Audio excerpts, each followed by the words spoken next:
भर्गो देवस्य धीमहि धियो यो नः प्रचोदयात्।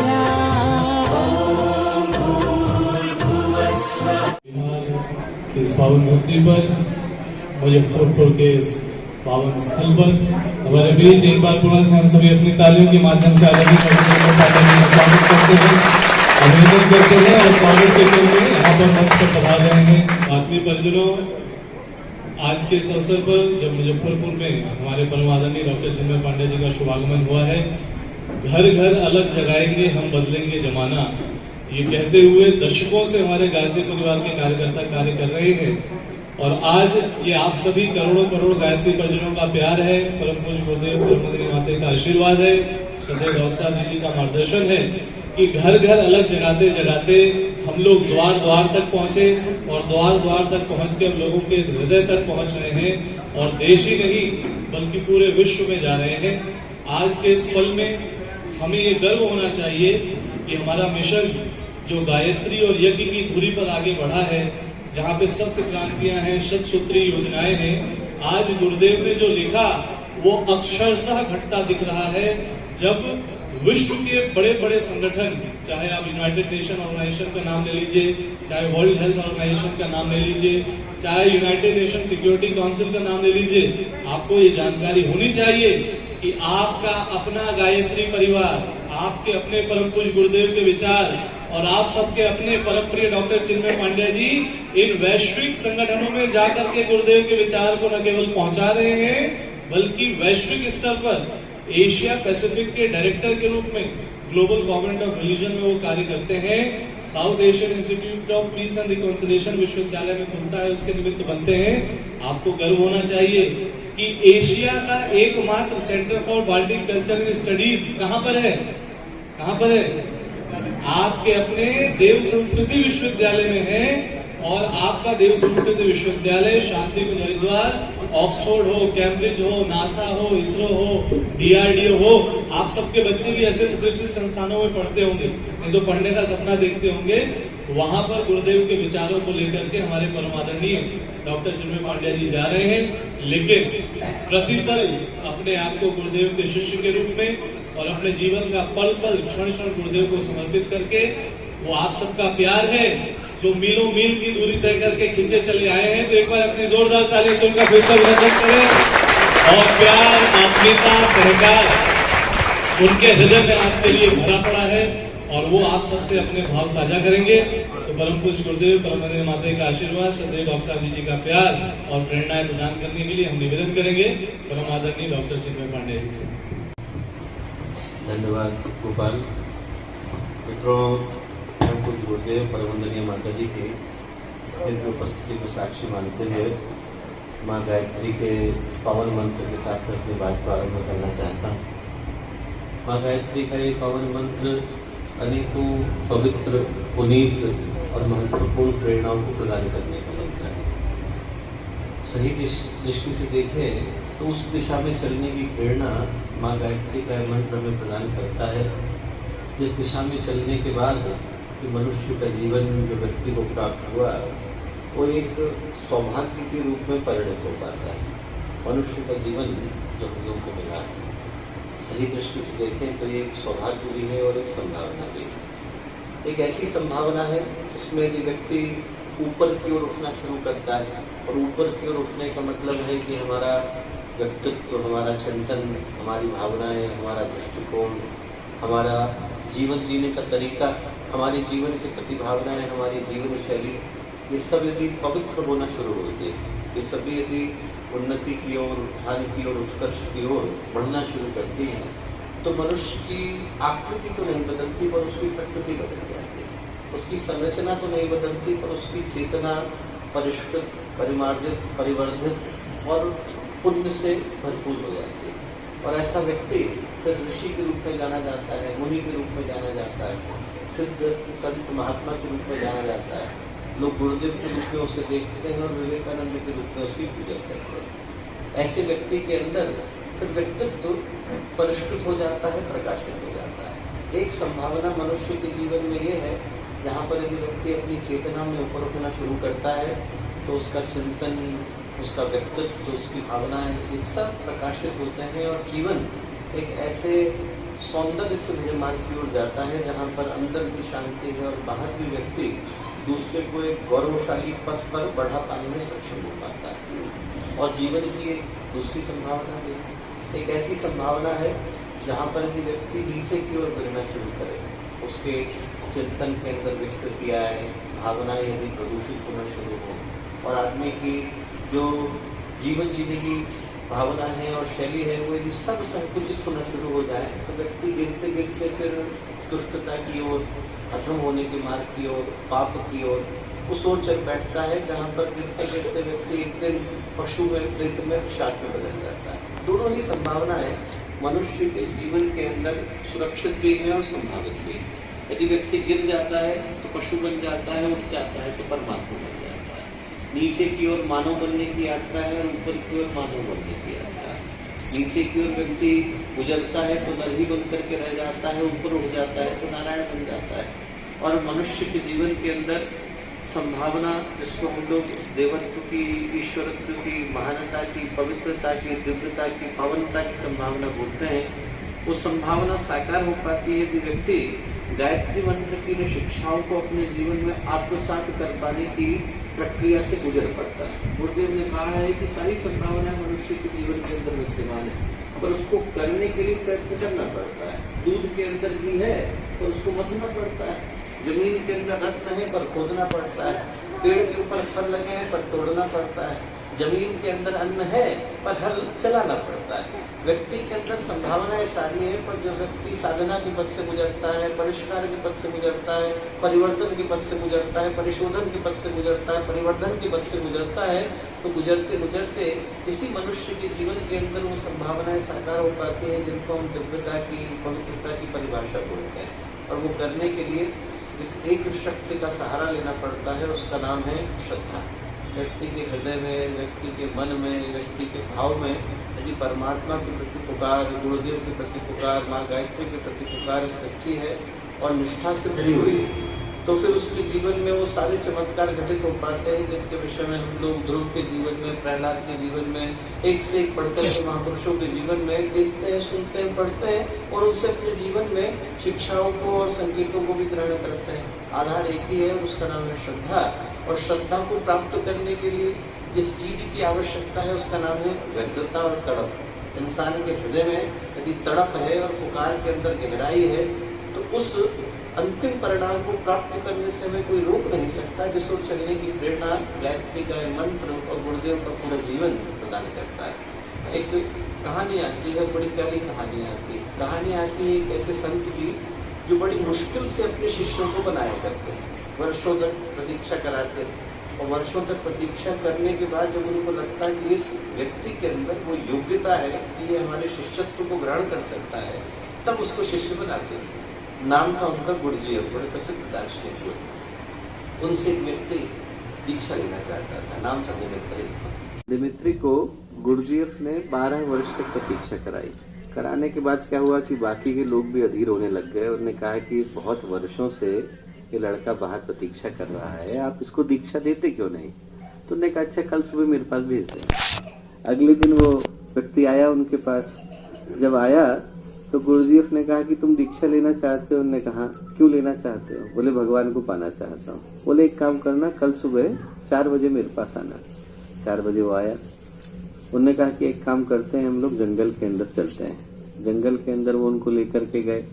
वहां पर सिंचाई की एक नहर थी और सिंचाई की नहर में वो लोग क्या करते थे कि सुबह सुबह 5 बजे के करीब पानी छोड़ा करते थे। तो उसने उससे कहा, गुरुजीएफ ने, कि तुम एक काम करो दिमित्री, तुम बीच में जाकर के खड़े हो जाओ। उसने कहा यहाँ? उन्होंने कहा। बोले क्यों?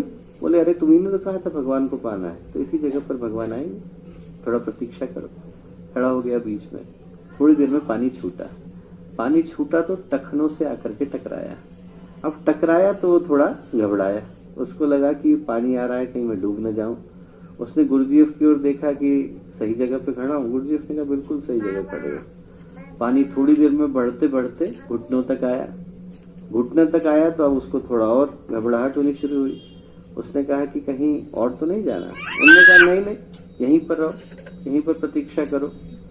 थोड़ी देर में और बढ़ते बढ़ते पानी जो था वो कमर तक आया। उसने फिर गुरुजीएफ को देखा। गुरुजीएफ बोला कि घबरा क्यों रहे हो, तुमने ही तो कहा था कि भगवान को देखना है, भगवान से बातें करनी है। भगवान आ रहे, प्रतीक्षा करो। और थोड़ा पानी बढ़ते बढ़ते छाती तक पहुंचा, और पहुंचा तो अब उसको और चिंता होनी शुरू हुई। उसको लगा कि अब भगवान जाने क्या होने वाला है। उसने अब गुरुजीएफ को देखा तो देखा कि गुरुजीएफ जो है वो तो ध्यान के अंदर मग्न हो गए। अब ऐसी स्थिति में उसको चिंता और होनी शुरू हुई। तो उसने धीरे से देखा, थोड़ी देर में पानी नाक तक आ गया।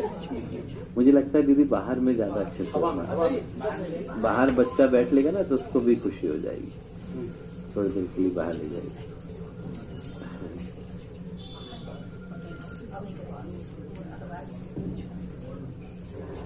तो जो पानी है वो बढ़ते बढ़ते नाक तक आया। नाक तक आया तो उसको लगा कि अब तो बच पाना संभव नहीं। उसने तैरना शुरू करा। उसने गुरुजीएफ को नहीं देखा, तैरना शुरू करा। गुरुजीएफ जो था इतनी देर में कूद कर उनकी पीठ पे चढ़ गया और डुबाने लगा। अब आदमी और घबराया। उसने कूहनी मारी और कूहनी मार करके किनारे पहुंचा, और किनारे पहुंच करके उसने गुरुजीएफ को जोर जोर से बोलना शुरू करा कि अरे आप मुझे डुबाने लग गए। तो गुरुजीएफ बोला गुस्सा करना छोड़, एक बार बता कि जब डूब रहा था तो क्या याद आ रहा था। बोले कैसा प्रश्न है, हवा याद आ रही थी और क्या याद आ रहा था। बोले जितनी तड़प के साथ तुझे हवा याद आ रही थी उतनी तड़प के साथ भगवान याद आएंगे तो और किसी के सहारे की आवश्यकता नहीं रह जाएगी। जिसको उतनी तड़प के साथ माँ गायत्री की और गुरुदेव की याद आएगी उसके जीवन में सारे कष्ट अपने आप सधे जाते हैं। उस तड़प को हम लोग पैदा करके एक बार गुरुदेव को पुकारें, माँ गायत्री को पुकारें, इस आशा के साथ पुकारें कि जीवन के रूप में जो अवसर हम लोगों को मिला वो एक सही उन्नति उत्कृष्टता के मार्ग की ओर बढ़ चले। इस भाव के साथ एक बार माँ गायत्री का पावन मंत्र साथ साथ ओम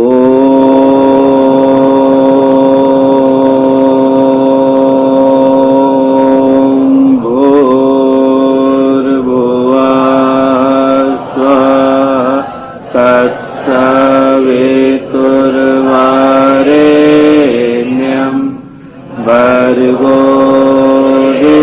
देवस्य धीमहि धियो यो नः प्रचोदयात्।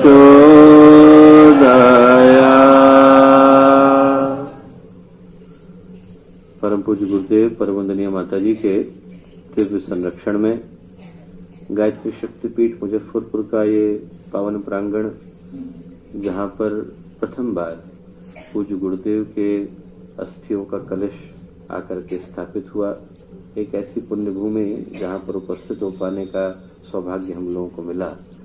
इस पुण्य भूमि पर हम लोगों के साथ मंच पर उपस्थित आदरणीय रसूल मामा जी, आदरणीय अजय भाई साहब, आदरणीय ठाकुर मामा जी, यहाँ इस क्षेत्र के सभी वरिष्ठ सम्मानित कार्यकर्तागण, वो सभी लोग जिनका नाम मैं नहीं ले पाया पर सभी अपने हैं, हम लोगों के अपने गायत्री परिवार के सभी कार्यकर्तागण, प्यारे भाइयों और बहनों और प्यारे मित्रों, आज हम लोगों को यहाँ पर उपस्थित हो पाने का ये अवसर मिला है।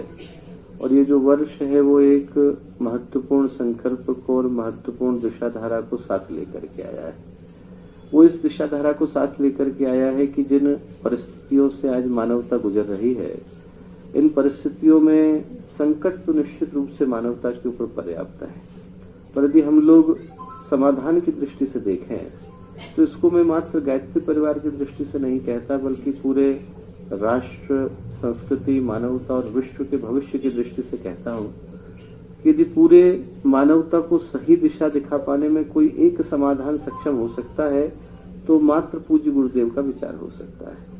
और आज का दिन उस सौभाग्य के स्मरण का है जो गुरुदेव के साथ जुड़ पाने के रूप में हम लोगों को मिल पाया। हम लोग शायद उस गर्व को उतनी गंभीरता के साथ कभी कभी महसूस न भी कर पाते हो, पर यदि हम लोग गंभीरता के साथ देखें तो हमारे जीवन में शायद सबसे महत्वपूर्ण क्षण तभी घटा जब गुरुदेव के साथ जुड़ पाने का अवसर हम लोगों को मिल सका। मनुष्य के जीवन में बाहर की दृष्टि से देखें तो सौभाग्य कई बार आते हैं। सौभाग्य हम लोग उनको बोलते हैं जिन क्षणों को व्यक्ति पूरी जिंदगी में महसूस करता है, पूरी जिंदगी में स्मरण करता है। पर आज की तारीख में भी हम उस सौभाग्य की दृष्टि से देखें तो व्यक्ति के पास जीवन में न जाने कितने सौभाग्य आते हैं। व्यक्तिगत सौभाग्य होते हैं, लौकिक सौभाग्य होते हैं, सांसारिक सौभाग्य होते हैं, भौतिक सौभाग्य होते हैं। व्यक्ति पद को प्राप्त करता है, प्रतिष्ठा को प्राप्त करता है, घर में शादी होती है, घर में बच्चे होते हैं। ऐसे न जाने कितने सौभाग्य हैं जहाँ पर व्यक्ति अपनी जिंदगी में उनको देखता है, संभालता है, सहीता है और बहुत दिनों तक याद भी रखता है। और ये सारे के सारे सौभाग्य जो हैं उन सब की अपनी एक उम्र है, उन सब की अपनी एक कालावधि है, उन सब की अपनी एक समय सीमा है। उन लोगों की मैन्युफैक्चरिंग डेट भी है और एक्सपायरी डेट भी है। आदमी को कितना भी बड़ा पद मिल जाए पर मिलने के बाद एक न एक दिन तो छूटता ही।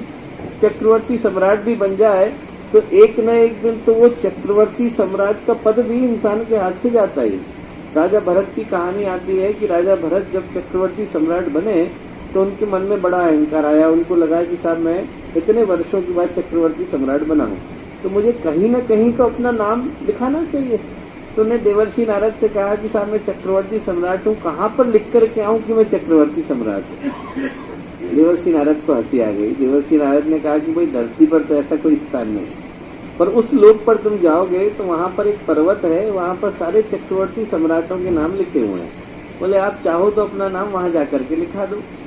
तो गए भरत उस लोक पर चढ़ाई करके वहाँ पहुंचे। वहाँ पहुंचने के बाद जब उनने पर्वत को देखा तो आंखें शर्म से नीचे झुक गई।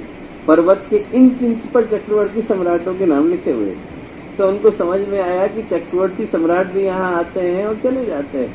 ये दुनिया ऐसी है जहाँ पर आदमी बनता है और एक दिन बिगड़ जाता है। यहाँ पर सूरज उगता भी और अस्त भी हो जाता है। इस दुनिया में जितने भी लौकिक सौभाग्य हैं उन सारे के सारे सौभाग्यों की शुरुआत भी है और अंत भी है। आदमी को पद मिलेगा तो छिनेगा, पैसा मिलेगा तो जाएगा, उम्र मिलेगी तो एक दिन खत्म होएगी।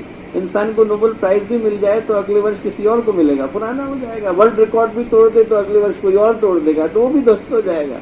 ये सारे के सारे सौभाग्य ऐसे हैं जिनकी अपनी उम्र है और ये उम्र इसलिए मिली है कि इस दिन जब आदमी को मिले तो एक न एक दिन हाथ से छूट जाएंगे। पर एक सौभाग्य ऐसा है दोस्तों जो हम लोगों को मिलता है तो मिलने के बाद उसको छुड़ा पाने की सामर्थ्य दुनिया में किसी के पास नहीं, और वो सौभाग्य गुरुदेव से जुड़ने के रूप में मिलता है। वो सौभाग्य ऐसा है जो न जाने कितने तप, न जाने कितने पुण्य, न जाने कितने जीवन के प्रकाश के बाद, न जाने कौन सी जीवन का भाग्य खुलता है, तब जाकर मनुष्य को संभावना मिल पाती है कि वो गुरुदेव जैसी शक्ति के साथ जुड़ सके। मैं कल ही कहानी सुना रहा था दरभंगा में कि आदरणीय शुक्ला मामा जी अभी अमुनी के यहाँ जा रहे हैं मस्ती चक में, पहली बार जुड़े और सब लोगों को कथा पता है कि जब पहली बार जुड़े तो जुड़ने की कथा कितनी प्यारी थी।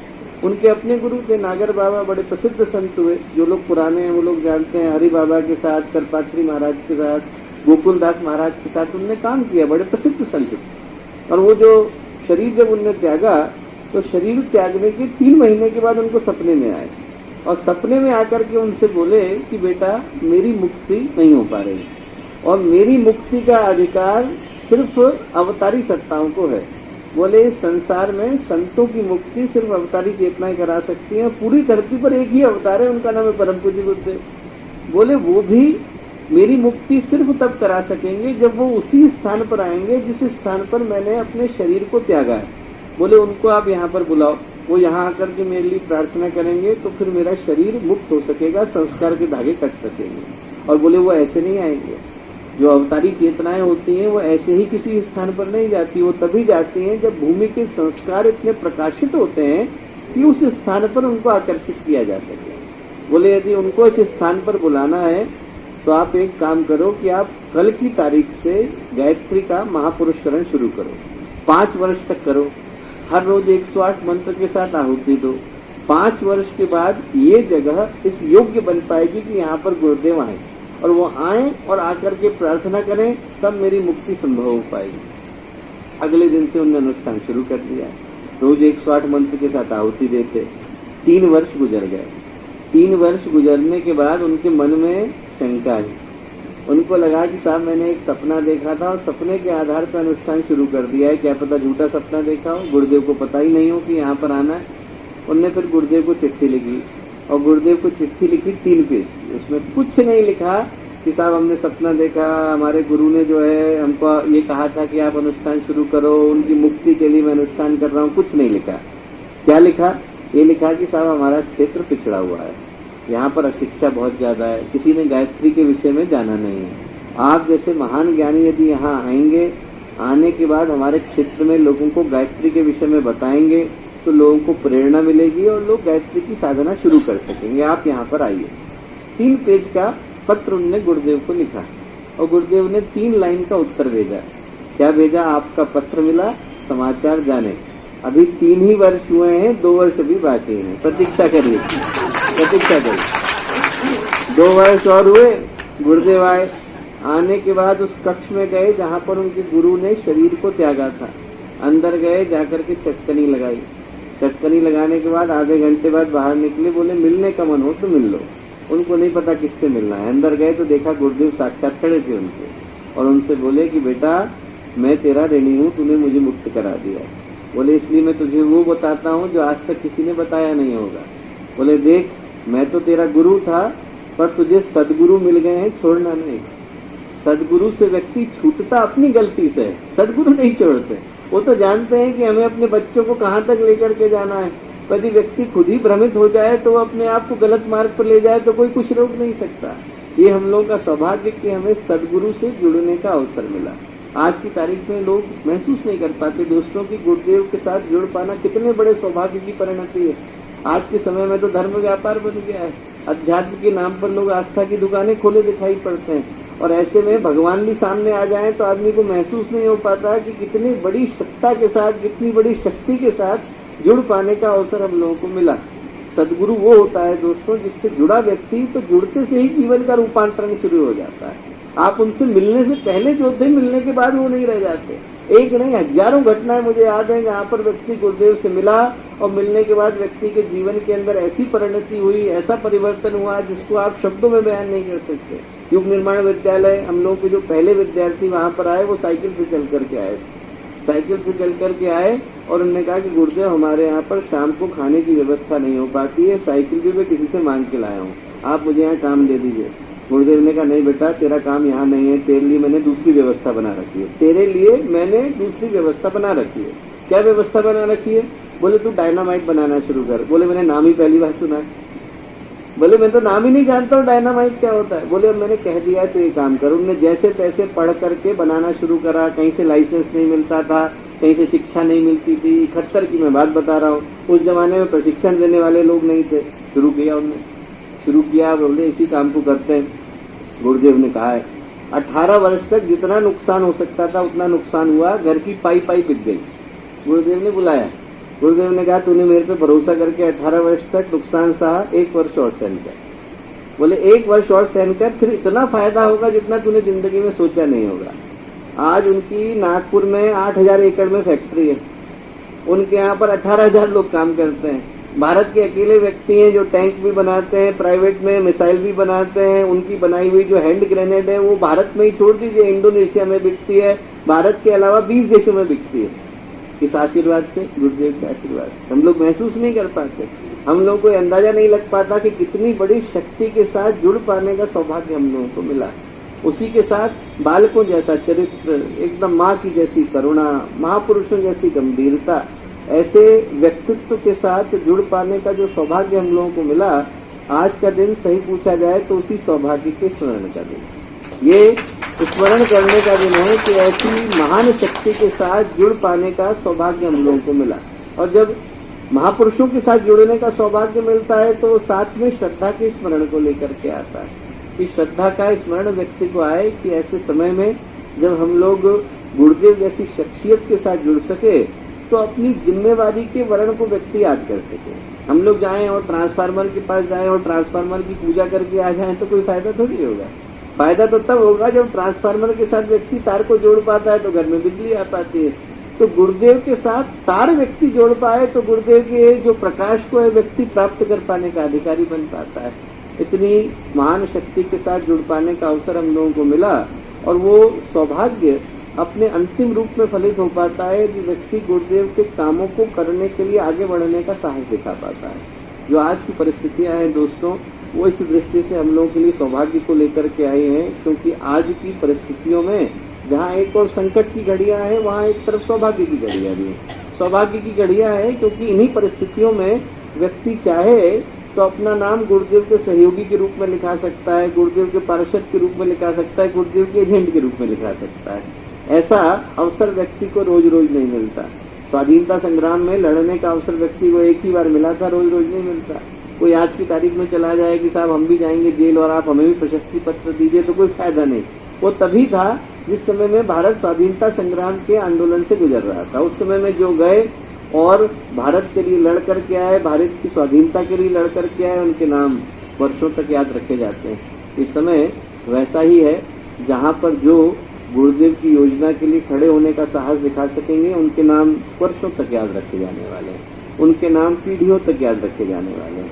आप यदि ध्यान से देखें तो आज के समय में एक सौभाग्य हमारे लिए समष्टि और प्रकृति यही लेकर के आई है कि गुरुदेव की योजना के अंग और सहचर हम लोग बन सकें और वो श्रद्धा हमारे भीतर जागे, गुरुदेव की जिम्मेवारियों को करने का भाव हमारे भीतर जागे, तो जीवन एक नए पथ की ओर बढ़ सकता है। एक बड़ा अद्भुत प्रकल्प यहाँ पर चला है कि सारे राज्य भर की महिलाओं को, राज्य भर के युवाओं को एक साथ इकट्ठा करके उनको नई दिशा देने का कार्य यहाँ मुजफ्फरपुर की शक्तिपीठ के द्वारा किया जा रहा है।